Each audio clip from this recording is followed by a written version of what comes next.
Aí eu falei, peraí, vamos tentar aprender agora a batida, né? Aí eu ficava...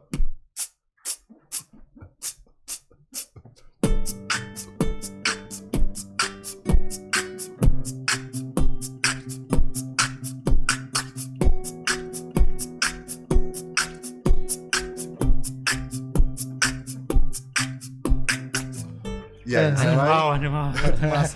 Vamos nessa então, pessoal, começando mais um Jogando pra plateia, Jimmy. Vamos nessa, Música, Ferrari. assunto legal hoje, que legal. Fazia tempo que a gente não falava sobre esse ramo das artes. Pois é. A gente tá muito digital, falando de metaverso. Vamos falar um pouquinho de música hoje. Sobre empresas, sobre negócios, né? Exatamente. Hoje estamos recebendo aqui o grande artista Rael Real. Ele é cantor, faz vários loopings e performances com a voz. Beatbox. É um cara realmente tem um trabalho muito diferente. A gente vai conhecer um pouquinho da história dele e do porquê ele faz isso. Né, será que eu sei fazer um beatbox aqui? a Alexa sabe, é que a gente não tem uma Alexa aqui, senão a gente poderia pedir pra ela.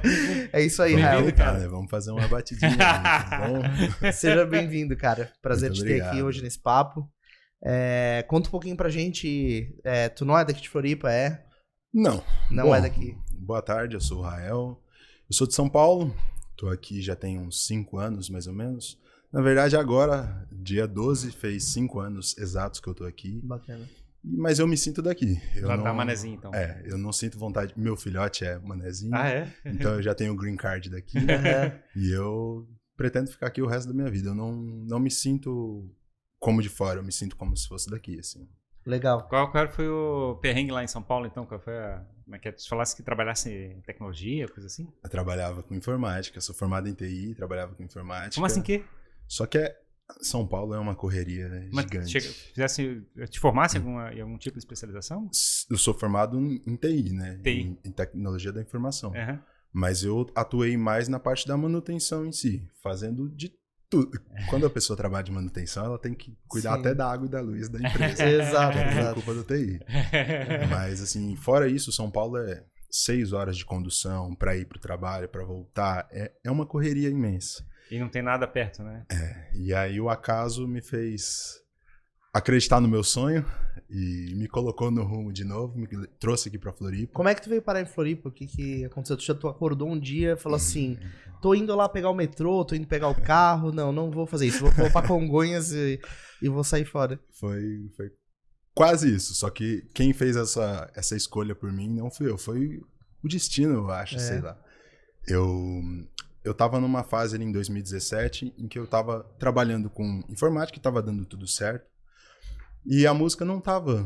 Eu nunca tinha tentado tocar como músico profissional. Tu nunca tinha trabalhado com isso? Não. Mas tocava pros amigos, coisa parecida em festa? Eu tocava em casa só. Às vezes os amigos pediam pra levar um violão, isso e aquilo. Mas era o meu sonho e eu nunca tinha tentado. Eu não me achava bom o suficiente pra fazer aquilo. E aí, tava numa fase que meus pais estavam se separando, eu também tava doido pra sair de casa. Tudo junto ali, né? E aí eu tinha decidido, nessa semana que eu vim pra cá, eu tinha decidido que eu não ia trabalhar mais com música, ia levar como um hobby mesmo, e iria continuar trabalhando com informática, me formar, fazer essas coisas. Só que o destino fez com que tudo isso mudasse, assim, a empresa falou, a gente precisa que você vá pra Floripa pra passar... Nossa, que tarefa difícil. Muito triste isso. Pra passar uma semana só arrumando os computadores da empresa lá, porque para eles era mais rentável isso, e também tinha coisa de segurança da empresa que só eu mexia. Claro. E aí eu falei para eles falaram para mim, quando você tem disponibilidade? Eu falei, agora, só você me falar que eu tô indo. Se você quiser eu busco a mala ali, já vou embora. Uhum. E a gente fez isso. A gente conversou de dia, à noite eu tava vindo para cá. E passei uma semana arrumando o computador e vendo como Floripa é totalmente diferente de São Paulo, como é uma coisa... Me dava um negócio, assim, que parecia que eu devia estar... Não conhecia a cidade? Não. Quando chegou aqui, tu foi pra que bairro? Onde é que era a empresa? Eu fiquei em Coqueiros, a empresa era no centro. Legal. Mas eu fiquei bem ali na beira do mar. Ali. Sim. E era uma delícia, assim. E no fim de semana eu falei, eu não vou vir pra Floripa e não conhecer nenhuma praia. Claro. Mas é engraçado, né? Coqueiros é lindo, é muito espetacular e não é uma referência muito turística no sentido de que muita gente vem procurar coqueiros. É engraçado e é bonito pra caramba. Mas é porque ela já foi, eu gosto muito da história daqui, né? E ela já foi, né, um ponto muito importante. Era o balneário de praia. Praia da Saudade lá da bem famosa. E todos os políticos moravam ali, então ali era o centrinho de tudo, vamos dizer assim, né? E aí eu fui conhecer a praia, peguei uma Uber pra voltar da praia, que era uma senhorinha de 65 anos, e ela era muito simpática, ela falava que ela tinha várias empresas em Floripa e ela era aposentada e fazia Uber pra conversar com as pessoas, pra conhecer gente, conhecer histórias.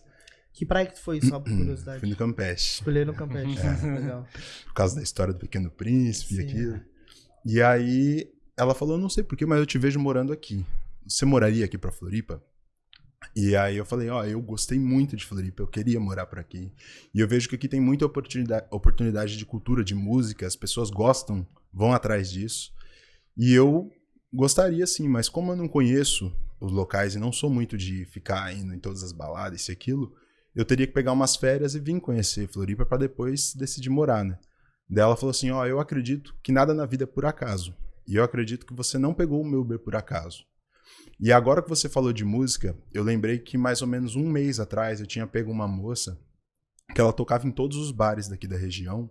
E eu acho que eu deixei ela morava próximo de onde você tá hospedado. Sim. E eu tenho o telefone dela, porque eu peguei pra gente fazer shows, essas coisas. Se você quiser, eu posso te passar o contato dela.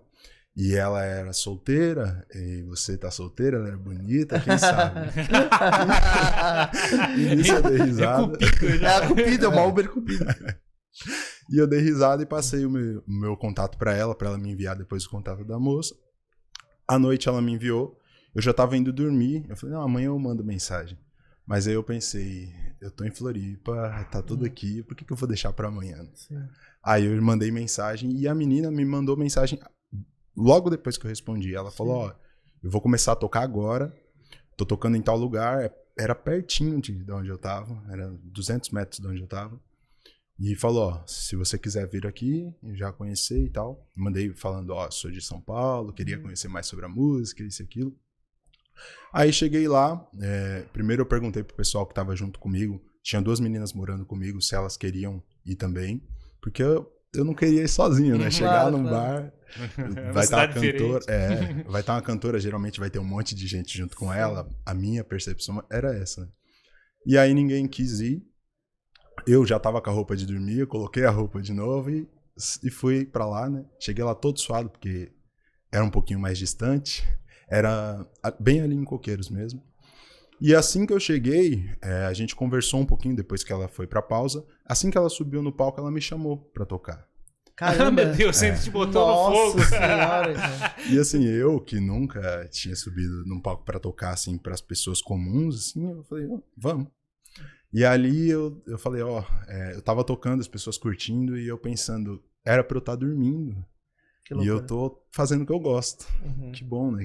Como que é a vida? Tipo, do 0 a 100, assim, tipo, tu já tava no palco tocando. Ou poder estar sonhando, né? Tipo, isso foi um sonho. E aí a gente começou a conversar, a gente se gostou, acabamos ficando, e aí foi passando a semana, e no final da semana, a gente ficou muito maravilhado um com o outro, né? De tipo, olha que história, isso, aquilo, o acaso. Várias vezes tentou fazer a gente se ver. E aí ela me fez a proposta de vir pra Floripa, que ela me ensinava a viver da música e morar com ela. E caramba, cara. Era a opção, ou ficar em São Paulo, vivendo de um jeito que eu não gostava, morando, ia me mudar de casa, trabalhando com o que eu não gostava, vivendo o dia inteiro em transição de metrô, disso, daquilo. Sim. Ou vim pra uma ilha. Cara, não sei, cara, eu tô assim, eu ficaria bastante em dúvida de tomar uma decisão. Pois é, né? Uma decisão, né? O que tu acha? Tu teria opção A. Sim. Opção B. Realmente tem gente que ganha na loteria, né, Ferro? Isso aí, histórias reais, né? Então. E aí, de uma pessoa que em uma semana já tinha desistido do sonho, eu comecei a viver o meu sonho sem nem ter escolhido aquilo de primeira, sabe?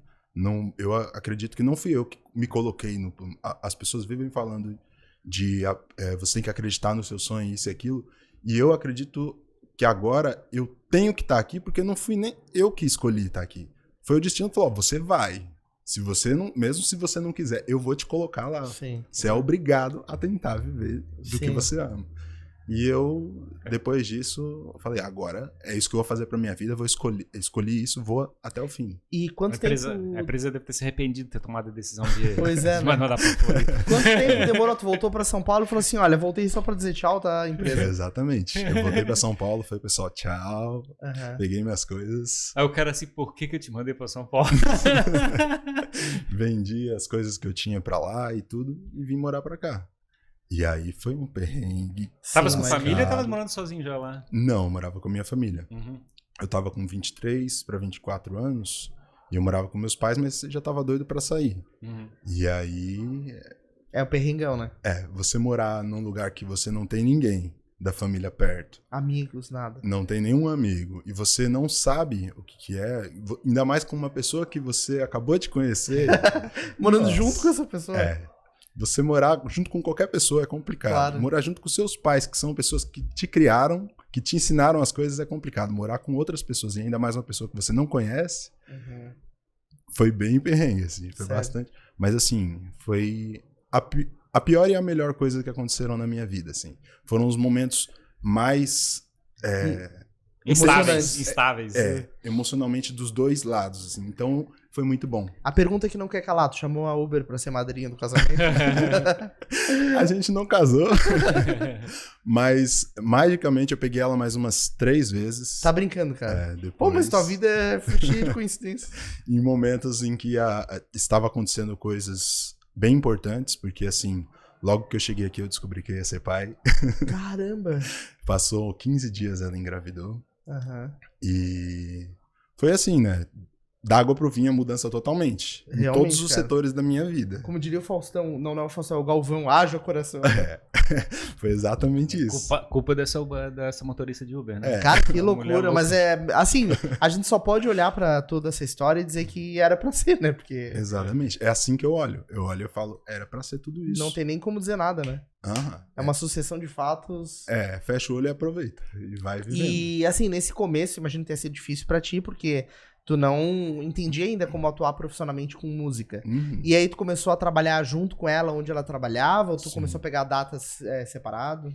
Eu basicamente não entendi o que acontecia da vida, né? Eu não tinha responsabilidade, vamos dizer assim, em casa. Eu era um moleque ainda. Sim. E isso me fez aprender... Não pagava conta de água e luz, essas coisas assim. Isso me fez aprender tudo muito rápido na base da porrada. E aí eu ia com ela nos shows... E ela, assim, a gente já teve muitos problemas, muitas brigas, mas essa parte de show, ela me ensinou tudo. Ela é uma pessoa de muita garra pra isso da música, porque a família dela é de músicos e ela desde sempre conviveu com isso. Então ela fala, tem que fazer isso, vou fazer isso. Então ela tocava, eu via ela fazendo isso, né? Tocando no lugar, na pausa, ela ia no outro local, enquanto tava a pausa do local, já conversava com os donos pra... gerar mais shows ali, né? Já conversava com outros locais. E isso eu ia acompanhando ela. Ou seja, ela tinha a manha do business ali de fazer negócio.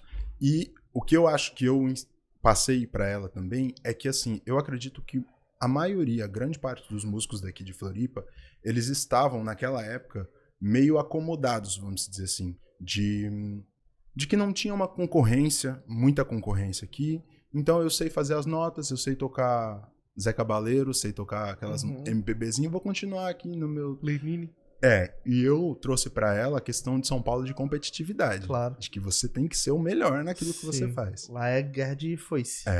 Então, assim, eu via ela me ensinando e ela vendendo e ela correndo atrás e ela me via estudando e falando, não, vamos aprender isso aqui, você errou nisso ali, vamos aprender, vamos isso, aquilo. Se é pra entrar no jogo, é pra jogar, né?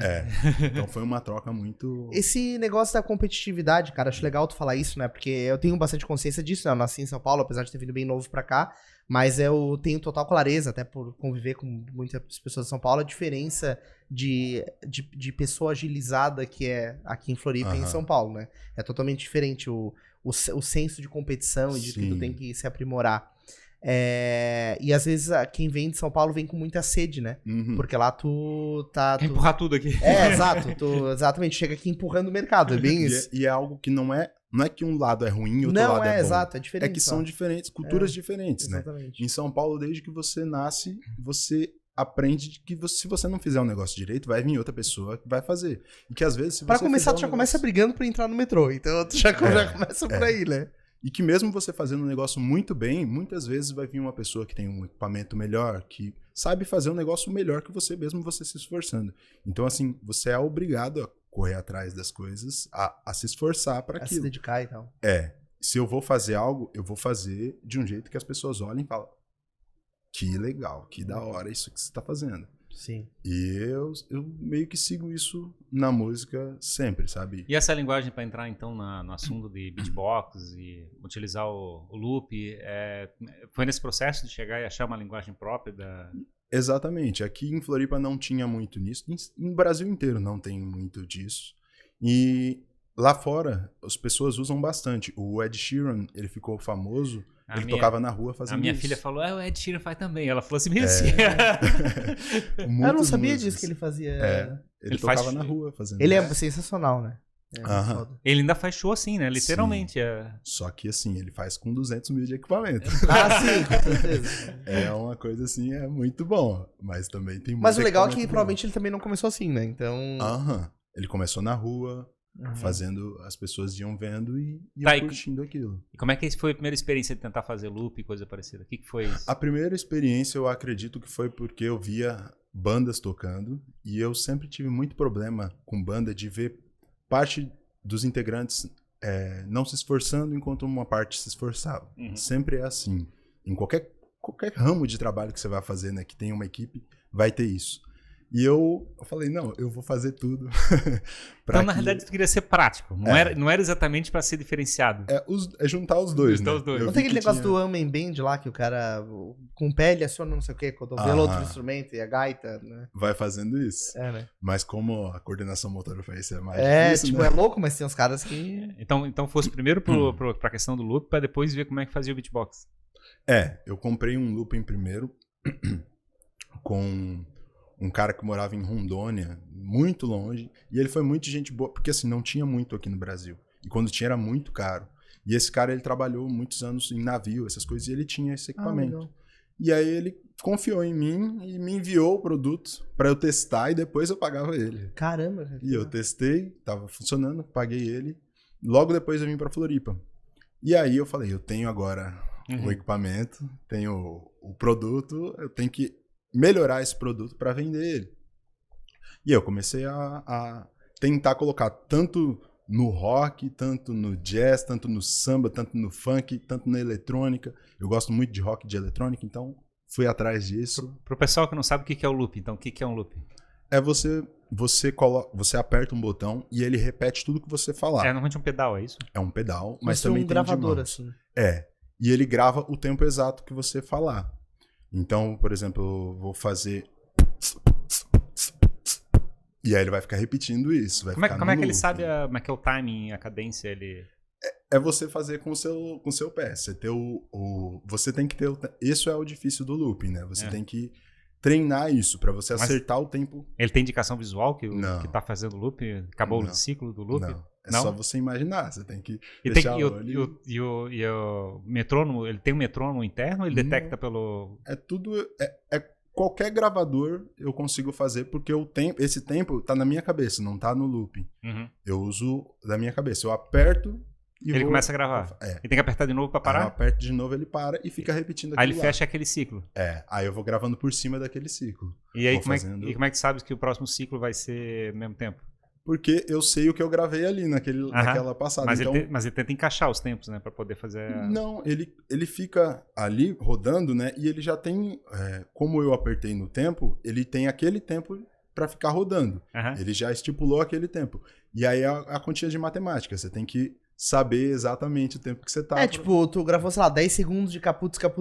Daí tu pega e grava mais 10 segundos de outra coisa. Mas nunca fica perfeito, né? Ele tem uma mágica que ele faz ali dentro? É treino. É treino? É. De vez em quando fica ruim. De vez... no começo fica mais. Mas agora eu acredito que eu já... Tem amanhã. Já consigo fazer. É igual andar de bicicleta, igual fazer qualquer outra coisa. No começo é difícil, mas depois você pega o jeito, né? Tu já tinha aptidão pra fazer sons com a boca? Ou assim, tu treinava isso ou foi uma coisa que tu nunca fez? Desde que eu nasci eu comecei a chorar, né? Aí sim. deu uma aptidão, mas eu vi o meu tio fazendo beatbox ou algumas coisas assim, porque assim, eu não toco violão desde pequeno, não canto desde pequeno. O meu tio começou a tocar quando eu tinha 5 anos de idade. E meu pai viu aquilo e comprou um violão pra mim, mas eu queria uma bicicleta, não queria violão. Não gostava de violão. Eu vi aquilo e falei, meu, por quê? Pra quê? E o violão ficou parado em casa uns 10 anos, mais ou menos. Eu não mexia, ninguém mexia, não gostava. E o meu tio, ele gostava muito, ele tocava em igreja, isso e aquilo. E a gente, quando eu ia pra casa dele, a gente ficava brincando assim, ele ficava tocando a música e eu tinha que descobrir que música que era, com 5, 6 anos de idade. Ding dong. E aí ele ficava fazendo isso, ia fazendo as batidas junto. E foi isso que eu acredito que o ouvido aguçou mais, sabe?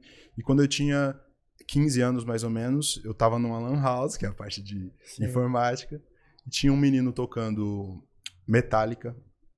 E eu falei pra ele, mano, me ensina isso aí, eu queria muito aprender a tocar Metallica. É muito difícil, você não vai conseguir. É muito... Meu Deus do céu. É pra quem sabe tocar. E eu falei, é?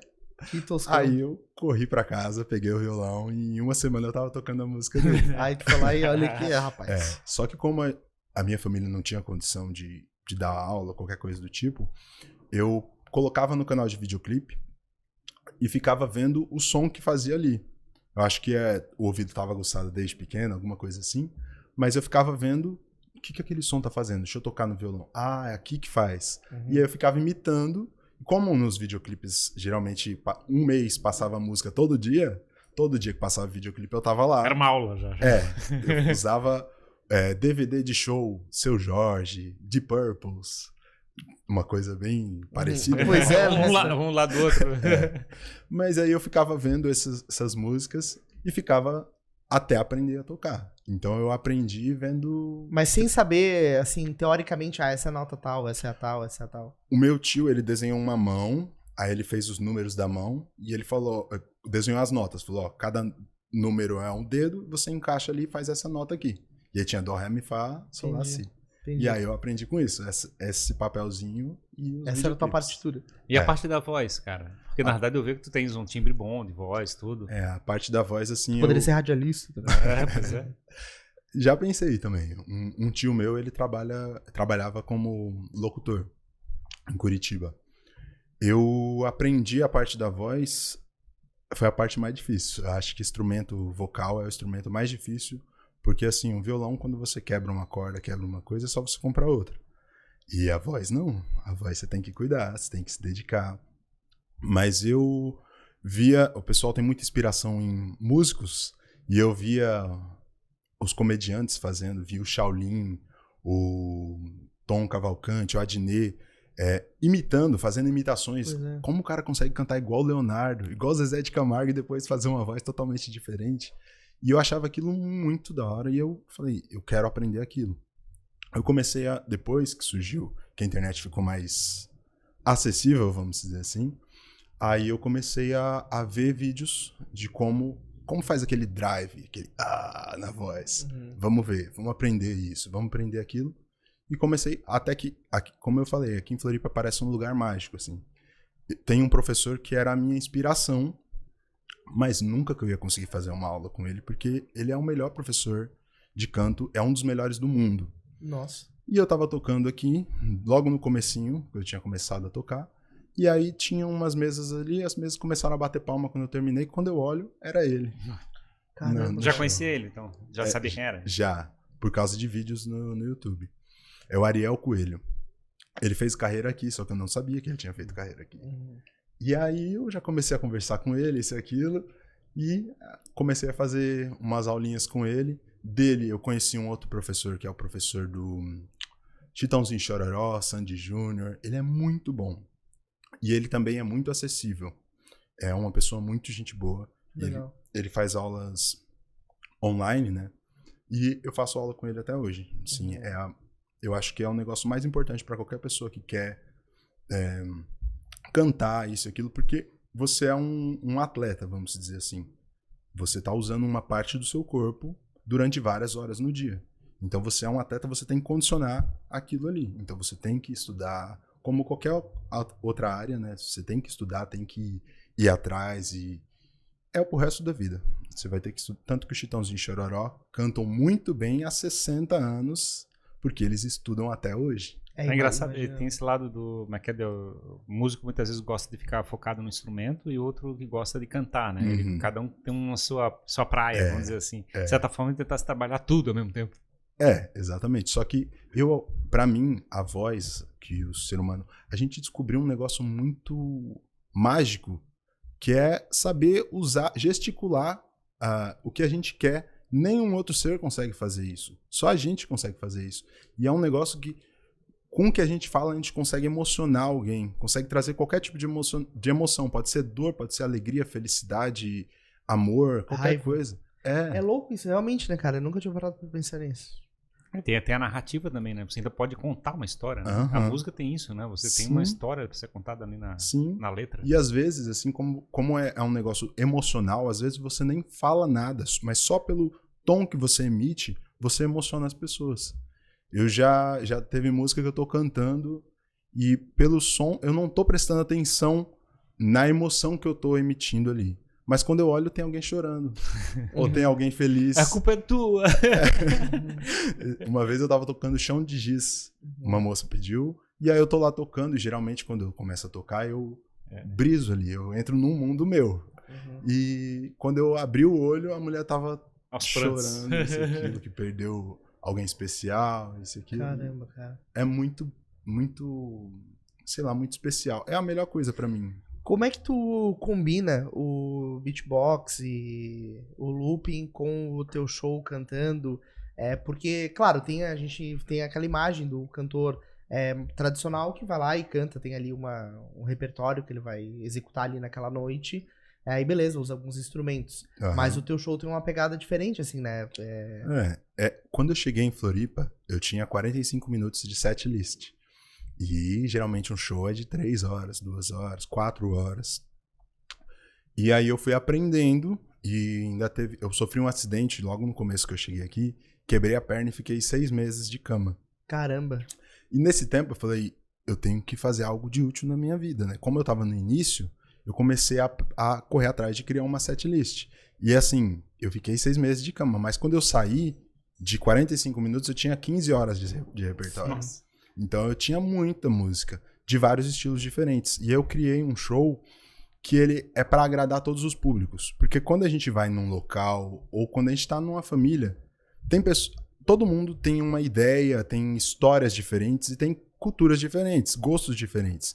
Então tem sempre o pai que gosta de rock, o filho que gosta de funk, o outro que gosta de eletrônica, a senhora que gosta de Roberto Carlos, a mulher que quer um samba, quer um shot. E eu falei, eu quero agradar todos os públicos, eu quero ver todos esses públicos sorrindo. A parte mais legal de estar com a música é quando você vê que a pessoa tá tocada com aquela música que você tá tocando. Mas é um desafio chegar e montar um repertório gigante, assim, de... Aí eu tenho que criar esse repertório em 3 horas de som. Então, assim, eu começo tocando Bob McFerrin, Don't Worry, Be Happy, que aí o pessoal já vê que eu tô criando a música inteira ali, que o Bob McFerrin, ele é o pioneiro nisso, ele faz a música inteira com a voz. Aquela... Ele cria a música inteira com a voz. E aí eu faço isso, já tomo a atenção das pessoas que estão ali, que estão... Aí tu começa a olhar, que nem o meu caso, né? Começa a olhar assim, isso é gravado, né? Já começa a se perguntar. Aí dali eu já vou pra um rockzinho. Vou pra um... Dire Straits, The Doors, Pink Floyd. No Pink Floyd eu tento colocar um negócio eletrônico. Vou vendo assim, o que o público curte. Fabricar também uma linguagem também. Criar um roteiro para onde eu quero chegar, vamos dizer assim, né? Criar uma linha ali. E se eu vejo que as pessoas começam a se animar com a eletrônica, aí eu continuo na eletrônica e vou aumentando. Se não, aí eu vou para uns anos 80, o Michael Jackson... Traz um flashback. Vou pra um rap, um Cole, Gangsta Paradise. Pro pessoal que não tá seguindo a gente aí, tem um baita de um show apresentado lá no YouTube, né? Do teu canal. A gente Como é que é o nome do canal mesmo? Beatbox. É Rael mesmo, Rael Real. Real. E tem lá o Cúlio, acho que é o primeiro vídeo que aparece lá, né? No Instagram também tem bastante vídeo de eu fazendo uns beatbox, que é Rael Cantor. Eu vou criando um tema, né? E aí eu vou pro samba, vou pro shot, pro reggae, Charlie Brown, que eu gosto muito de Charlie Brown. E no final... Por que o Charlie Brown? Charlie Brown, pra mim, eu acho que pras pessoas da minha época, ele é o maior do país, assim. Pra mim, ele é o perfil mais rebelde daquela época. Isso também, mas eu acho que ele fala de um jeito que ele toca as pessoas. E ele fala também de um jeito que não precisa ser... Eu sou mais velho, sou da época do Renato Russo, É o Renato Russo e o Chorão, né? Eles sempre... Só que eu acho que eu prefiro o Charlie Brown, tanto porque é mais da minha época, quanto porque não é só ele é muito bom. Mas não é só ele, a banda inteira é muito boa. E aí você pega um baixo daquele, você fala, eu quero aprender um negócio desse, é muito bom. Não, tu coloca Charlie Brown, escuta 300 vezes a mesma... E realmente, acho que é uma combinação, né? Da forma de fazer, do lifestyle ali que ele quer... Que ele fala do negócio de viver os desafios da vida, mas de um jeito motivador, né? Que, tipo, é perrengue, mas é isso aí. E vai pra cima e pronto, né? E ele também fala de um jeito musical, ele fala de um jeito do que eu penso também, muitas vezes, sabe? O Renato Russo também era doente, cara, no sentido de a poesia dele era muito pesada, assim, chegava, ele ficava lendo a letra, tentando interpretar aquele negócio. Assim. Isso é massa demais. Mas que o Charlie Brown talvez fosse um pouco mais direto nesse ponto de vista. Ele é um pouco uma linguagem mais da quebrada, vamos dizer assim, o Charlie Brown. E mesmo assim, ele faz ficar muito bonito, e tanto a quebrada quanto qualquer outro meio cultural consegue entender e sentir aquilo que ele fala. Se tu para pra entender a letra também é foda, cara. Às vezes tu para pra... Porque às vezes eu pelo menos assim, né? Tem vezes que eu tô escutando a música e eu não tô prestando atenção no que tá sendo dito exatamente. E tem vezes que eu escuto prestando atenção no que o cara quis dizer. E aí tu começa a cair ficha, assim, que tu escuta... Já tinha escutado aquela música há não sei quantos anos. Mas tu escuta com atenção, tu fala, puta, nunca tinha prestado atenção nisso aqui que o cara tava... O que tava acontecendo na vida dele, né? Sei lá. Você vai entendendo, né? O contexto de tudo. Mas, assim, sendo sincero, eu acredito que, pra mim, na verdade, a música ela é mais pra ser sentida do que prestar atenção naquilo, sabe? A maioria das músicas que eu escuto não é pela letra, é pela batida, é pelo som que ela emite. O que me faz sentir é o som. Tem algumas músicas, assim, há algum tempo, dependendo da sua emoção, que você coloca alguma música pra ouvir a letra, né? Mas eu gosto muito mais de sentir a melodia da música. Legal. Eu acho que a música foi criada pra isso. As pessoas vivem falando de tal música, tal aquilo que seja ruim ou seja bom, mas eu acho que a música, no fim, ela é criada pra fazer o seu corpo se mexer ou fazer o seu corpo se emocionar de alguma forma.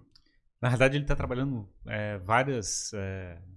tem vários instrumentos, né? Tipo a letra, a música, a batida, são todos esses elementos. Todo esse conjunto faz essa mexida, né? Na realidade. Né? Vocês gostam de quais estilos de som? Cara, tu falou Charlie Brown, um negócio que eu escuto, assim. Não escutava, mas eu de um tempo pra cá, engraçado, quando bombava, eu não me ligava muito, assim. Tinha vários amigos meus que escutavam Charlie Brown, eu não me engajava. Mas agora, nos últimos, um pouco mais velho, que tu começa, talvez... Porque pra mim esse significado é muito importante na música, né? Eu sempre escuto, porque querendo ou não tá refletindo alguma coisa, alguma experiência daquela pessoa que tá cantando. Sim. E aí acho que encaixou mais na minha vida mais recentemente, assim. Cara, eu escuto de tudo, U2, Dire Straits, mais o rock. Russo, muito rock daquela época, né? Anos 80, anos 90. 80, 90, eu pegava demais, assistia. Hoje em dia eu escuto muito eletrônico, coisa assim também. Eu gosto muito de eletrônica também. Eu cresci, eu lembro de 3 anos de idade, meu pai me acordava pra ir pra creche, ouvindo Queen, Dire Straits e Skank. Eram as 3 bandas que eu mais ouvia na minha infância. E aí a minha mãe, quando ela chegava, ela colocava El Chan, Alexandre Pires. E aí os dois, quando se uniam, eles estavam vindo de Tãozinho e Chororó. Então, eram vários estilos de música, né? E eu sempre gostei de tudo. Quando eu vim pra Floripa, eu comecei a prestar mais atenção no rap. Porque o rap é justamente o contrário daquilo de você sentir a melodia. É mais a letra, né? Você tem que prestar atenção na letra pra você entender o que a música tá querendo te dizer. E quando eu ouvia um Racionais aqui, eu me lembrava das ruas de quando eu tava lá em São Paulo, isso e aquilo. Isso me tocava bastante. E aí eu comecei... Trazia o passado. O único estilo de som que eu não consigo, assim... Quando vão me contratar, eu já falo, ó, eu toco tudo, menos esse estilo de som. É o sertanejo. Sério, cara? Que loucura. Eu também não sou fã de sertanejo. Eu não sei, eu acho que tem uma linguagem melancólica e às vezes meio repetitiva que me deixa enjoado. Não gosto muito fã disso, não sei. Eu gosto, cara, eu acho legal. Eu curto sertanejo. Eu, assim, de Vitor e Léo pra baixo, eu até escuto. Luan Santana pra baixo, eu até consigo escutar.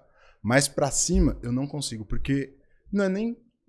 também tem por causa da letra, que eu não gosto do estilo de escrita do sertanejo, mas também porque eu fico muito triste com o sertanejo, porque... Parece uma melancolia, isso tá falando. Mas também porque eles são os melhores músicos do país, os melhores cantores do país, com os melhores equipamentos, os melhores estudos, e eles pegam e faz mais de uma década de música sempre igual, é sempre a mesma coisa, sabe?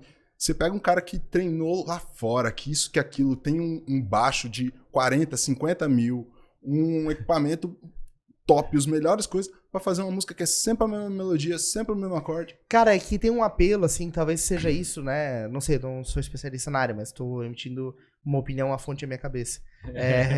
Que tem um lado comercial, né? Então, o sertanejo é um estilo que tá muito próximo comercialmente do mercado. Então, as baladas sertanejas, toda a indústria do sertanejo. E, querendo ou não, existe uma receita que dá certo.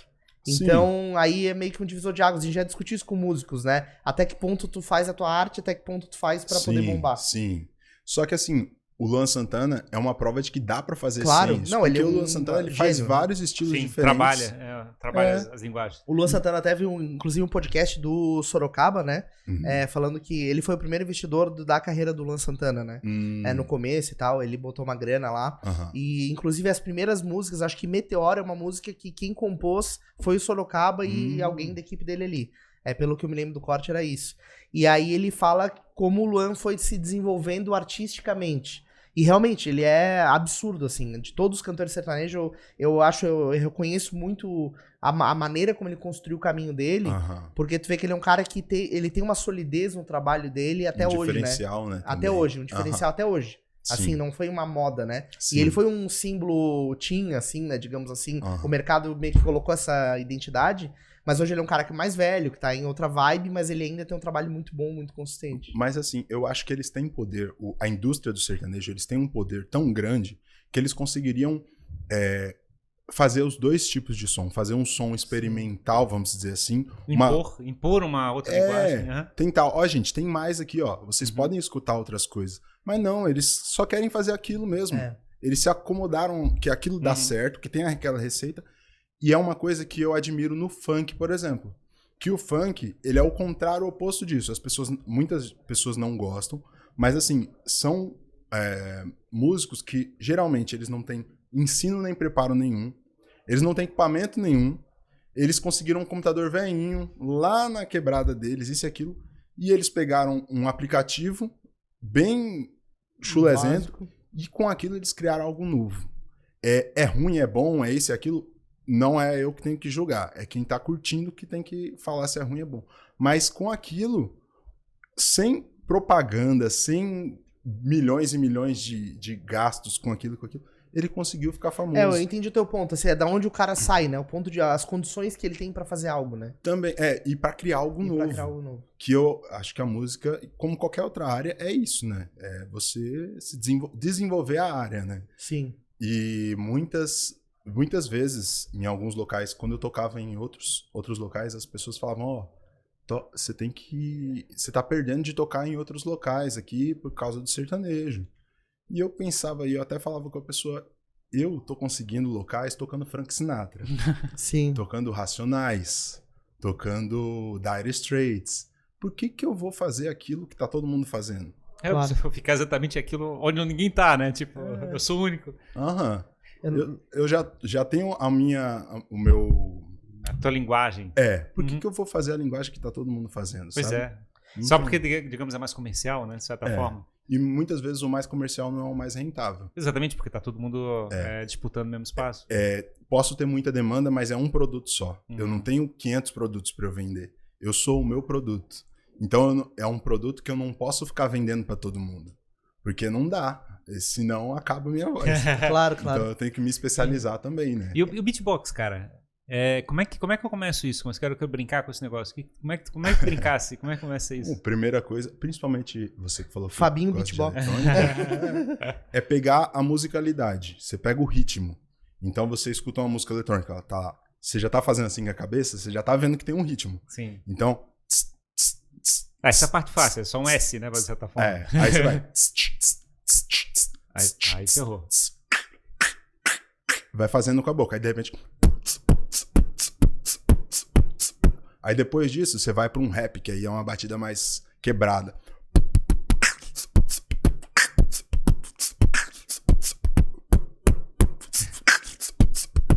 E aí você vai indo até... Que louco, né, cara? Muito louco, né, cara? É impressionante isso. Na verdade, é aquela história, né? Tu ter um ouvido que tu consegue traduzir aquele sentimento e induzir as pessoas a vivenciar, né? A mudança que tu falou, agora eu vou fazer um rap. Tipo, absurda a diferença do que tu tava fazendo antes do rap. E impressionante, né? É claro.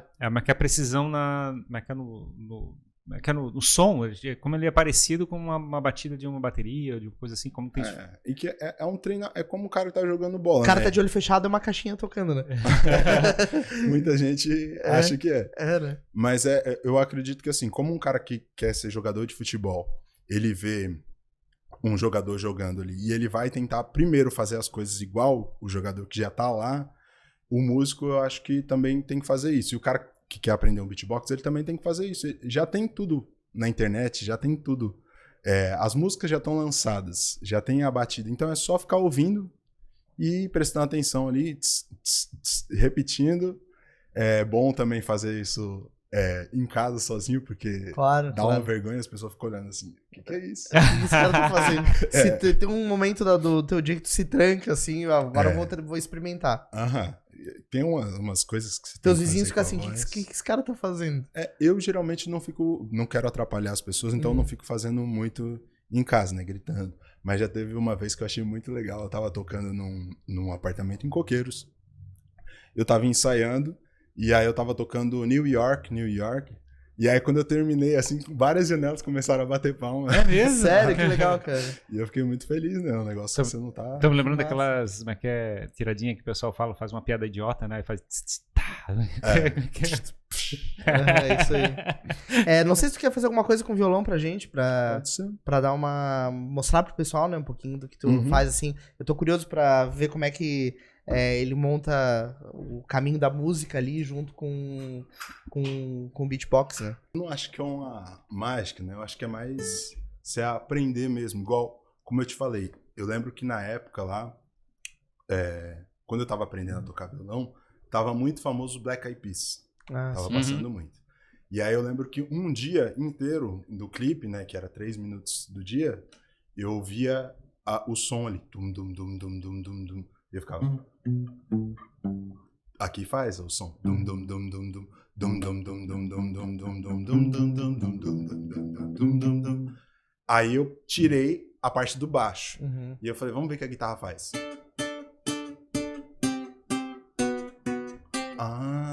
E se eu conseguisse juntar as duas? Aí ficava...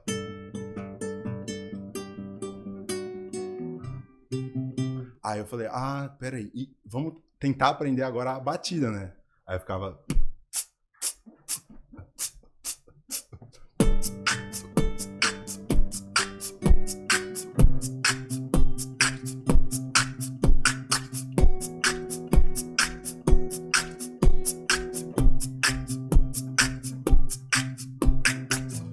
E aí, animal.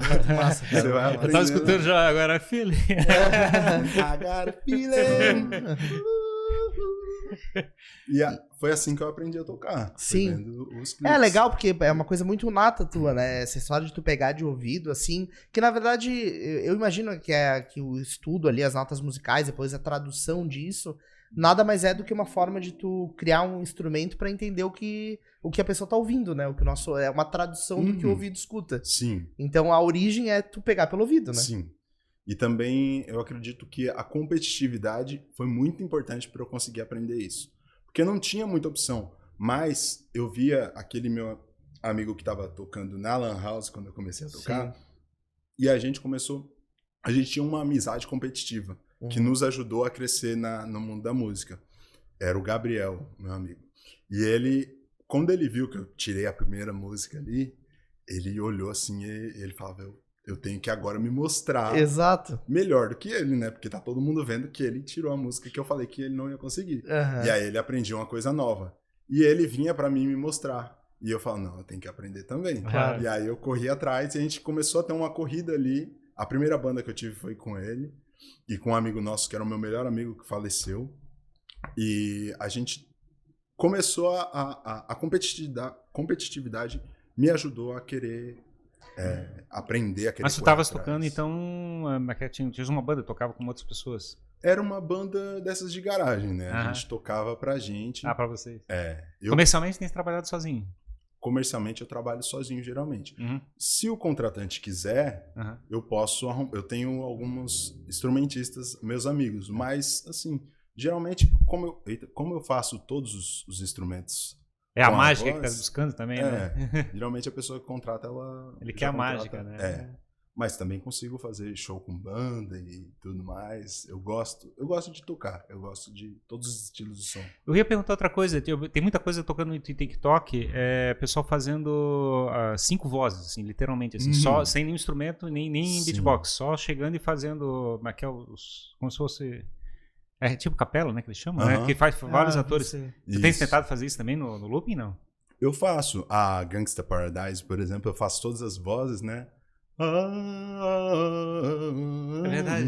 Tem uma base de voz, eu vou fazendo todas as vozes. Na Don't Worry, Be Happy também eu faço baixo. Aí eu faço cup, cup, cup, cup, que é tipo uma guitarrinha. Aí eu vou fazendo todos os acordes, né, com a voz. Então eu tenho utilizado essa artimanha. É porque tá bombando esse no TikTok, né? Nessas... É que lá é diferente porque eles fazem com uma edição, né? Então eles gravam de um por um, verdade. Depois de um. Claro. E eu tenho que fazer aquilo ao vivo em pouco tempo, né? Porque senão eu vou gastar o show inteiro tentando fazer algo ali. Então tem que sair perfeito de primeira. Não tem opção pra errar. E nos conteúdos online que tens trabalhado é mais o YouTube? Eu geralmente não estava me dedicando muito ao conteúdo online. Eu comecei agora a fazer conteúdos online e tal. Geralmente é mais pro Instagram, mas eu pretendo melhorar isso aí. Porque realmente, né, a tua área ali, como o Ferrari mencionou, cara, o TikTok é, assim, questão de explodir, porque é o teu aplicativo, né? Sim. A tua rede é o TikTok, assim, para o teu trabalho, né? É TikTok, impressionante. Eu não... Nunca entrasse, não? Não. Cara, não acredito. Eu criei uma vez, assim, mas não conseguia... Cara, pelo amor de Deus, vai pro TikTok. Assim, cara, ele viraliza. Não sei se vai dar dinheiro, mas viraliza. Cara, assim, rapidamente tu vai ter muita gente acompanhando. Porque realmente é a rede social que tu tem que estar. Pra esse tipo de coisa, né? Porque na verdade o TikTok ele tem uma origem na música, né? Então ele tem essa pegada total, assim. E é engraçado porque pra quem não é dessa área, por exemplo, o Ferrari falou das vozes a capela, né? Eu acho que foi o mesmo vídeo, a gente viu junto ali, faz um tempo já que a gente viu um rapaz cantando essas várias vozes. Eu lembro de ter visto junto contigo esse corte. E é um negócio que tu olha de fora, é impressionante, assim. Tu fala, pô, como é que essa pessoa conseguiu fazer isso? Parece realmente mágico. Então é um talento, né? Mas eu acredito, como muitas áreas na nossa vida, essa mágica, ela acontece na gente justamente por a gente não saber como funciona. Eu acho que depois que a gente descobre sim, com certeza. a mágica, ela perde aquela... A magia. Aí o papel é encantar as outras pessoas, né? Aham, isso também isso, né? E de onde veio o teu nome? Teu nome é Rael Real ou não? Meu nome é Israel. É Israel? É o mesmo nome que o meu pai. Mas é Israel Real, o teu sobrenome? Não, é filho. Filho, entendi. Porque o Rael Real ficou muito bom, né? É que todo mundo me chama de Rael desde pequenininho, desde que eu nasci. E aí tem aquela real, @real não sei o que, daí tu pensou por esse lado. É Rael Real, porque tinha um diferencial e ao mesmo tempo ficava muito parecido. Real Rael. Muito fácil da pessoa tinha falar. quase um beatbox. Legal. E até foi um dono de um bar que me recomendou também que eu optasse por falar Rael Real, sabe? E a história do nome artístico, né, na tua área, ela é muito importante, né? Porque, na verdade, é o que é o teu brand, né? O que marca. Se tu pegar a maior parte dos cantores, tem um nome artístico, né? Não é um Mirosmar, né? Exato, não é um Mirosmar, mas é... E qual o som mais curto que é diferenciado, assim, que tu gosta de fazer? Todos. Eu gosto muito de tocar vários estilos. Falou de reggae, né, também. Reggae. Gosto muito de tocar funk, as pessoas acham que... Qual funk que tu curte?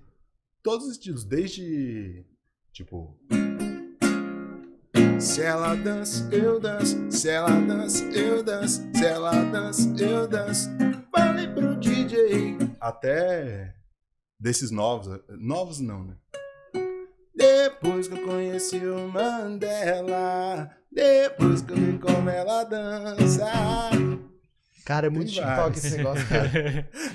Massa demais, legal. E o que marca mais o sentido de trabalhar esse lado do beatbox e coisa parecida? Tipo, o Coolio é a referência que tu tens de chegar e de mais trabalha esses elementos todos? Tem uns caras que são as minhas inspirações nos estilos de som. Porém, eu ainda não consigo fazer o que eles fazem, tanto pelo estudo quanto pelos equipamentos que eles têm. Tá falando de China ou não? Eles não são tão conhecidos aqui, mas lá fora eles são muito conhecidos, que é o FKJ. É um cara que ele é um monstro, assim. Ele é mestre em saxofone, em piano. E o show dele, geralmente as pessoas colocam um fone no show. Tem um fone para cada pessoa que vai assistir. E ele tem uma bateria, um piano, um sax, e ele faz todos os instrumentos ao vivo. Ele vai gravando de um por um e vai criando. Que animal! E por que será o fone, né? Porque... Perfeição? É pra ficar certinho, sabe? Fica muito mas que é a perfeição, o cara é tão exagerado na perfeição que ele quer que ele tenha a experiência completa pra todo mundo. Que loucura. Né? Loucura. E também, talvez, no fone, como é um áudio digital, né? Talvez ele tenha a capacidade ali, talvez, de fazer alguns inserts, algumas coisas assim, digitalmente, né? Às vezes, se tu vai pra uma ilha, pra um switcher, ele consegue... E também, como você tinha falado da capela, tem um cara que ele é o melhor nisso aí. Tem dois, na verdade. Uma banda que é a Pentatonix, não sei se você já viu, que eles fazem tudo. Eu recomendo você assistir. Tem uma música do Daft Punk que eles fazem que fica perfeita, assim. Tem o cara que ele faz o grave, um outro faz o agudo, outro faz o beatbox, e eles fazem a música inteira. E tem um cara chamado Jacob Collier, que ele é muito novinho, mas ele já é considerado um Einstein da música, porque ele descobriu coisas na música agora, hoje em dia. Acordes e escalas que ele criou. Ele é muito bom mesmo. E ele faz a capela. Ele vai gravando várias vozes e canta em cima dela. Eu não lembro se aquele clipe é a banda mais bonita da cidade, né? Que é um plano sequência, assim, né? Sim. Ele tem uma pegada um pouco dessa, assim, né? Porque as pessoas meio vão cantando em sequência, mas eu não lembro se o que tocou anterior continua tocando. Eu não lembro dessa. Mas é um negócio que explodiu também, que é totalmente... É bem orgânico, assim, a pegada, assim. Sim.